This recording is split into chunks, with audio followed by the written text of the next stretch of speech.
Yan, magluluto po tayo ng dinuguan. Ulam natin ngayong tanghalian. So yan, una siyempre magpapaapoy po muna tayo. Painit ng kaldero. Pasensya na po kayo kung medyo maitim ang kaldero po namin kay hapoy. Ay kahoy ang gamit po natin siyempre.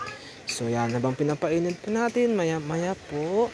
Yan, maglalagay na po tayo ng ating mga mantika. Kasi dalawang sachet po. Wait lang yun po. Yan, naglagay na po tayo ng ating mga mantika. 2 ka sachet, tag 5 piso pa yan guys. Nabili lang po namin sa tindahan. So yan. At sunugin po yung mga plastic sa apoy. Pwede ba yun guys? So yan po. Ayan, mantika pa more. Mantika pa more. At para mas lalo mag-apoy po, lagay natin yung plastic sa may apoy. Yan, para mas maging malakas yung apoy.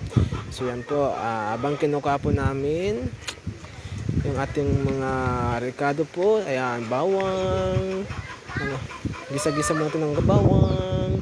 Then, isusunod po natin yung ating luya. O luya sa iligay nun.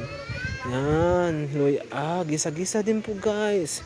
Ang pabango lang po ito guys. So yan po, next ang gagawin po natin, ilalagay din po natin, gigisa din po ating batong tawag ito, sibuyas. So yan guys. Ayan, yan po yung ating pang dinuguan po. So na slice na yan kanina, na tok-tok na daw po yan kanina yan. So kasama po yan sa ikigisa po natin. So mix. Lalagay ng mga panimpla. Siyempre magic sarap po nilagay natin doon. Yan. Ang apoy po malakas pa din po.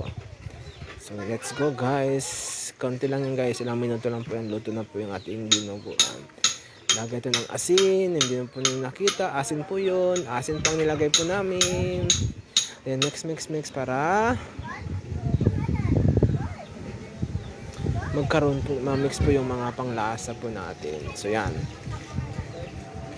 Keep on lang po, simmer po yung ating dinuguan habang gina-prepare po natin yung ating anong tag dito? Tanglad.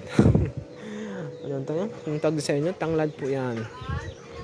And ilagay po natin dyan para mabawasan yung langsa ng ating mga karne po. Kasi kung sa Ilonggo, kasudlan po yan, mga laman loob po yan sa Tagalog po. Yan naman po isang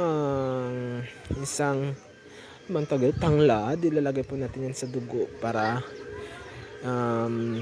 durugin po yung mga buo-buo pang dugo. Yan po yung gamitin para mabawasan din po yung langsa ng dugo kasi dinuguan po siya, that's why may dugo po tayo. So yan po, dugo na po yan. At butasan ng plastic, ayan, nandun na po yung dugo. Yan, dugo talaga yan guys, namumuong dugo. At durugin po natin yan sa mga kamay po natin, kasama po yung tanglad. So guys, antay-antay lang guys. Maluluto na guys yung ating dinuguan.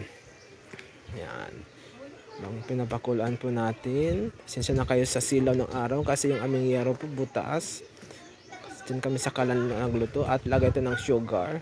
5 pisong sugar po yung binili namin guys para mabalanse po yung alat at tamis po ng ating dinuguan. So yan, mix nyo lang po guys. Mix lang ng mix guys.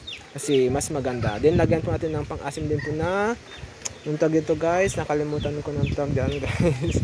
So yan, pang-asim yan. Yung batuan. Yung batuan po. Tag na. Then, ayan po ang ating dugo. Dugo ng baboy. At ibuhos po natin yan sa ating lamang loob. Tapos, kailangan guys i-mix po natin yan guys kasi baka maging mapait yung lasa po yan guys. Yan, mix lang po lang guys. Mix lang po lang ng mix guys. So yun, lapit na sa maluto. Then dagdag na lang po tayo ng kaunting tubig dyan. Dagdag din tayo ng suka. At dagdag din po tayo ng siling haba. Yan guys, makikita nyo naman guys. Malapit na yan guys, masarap yan guys.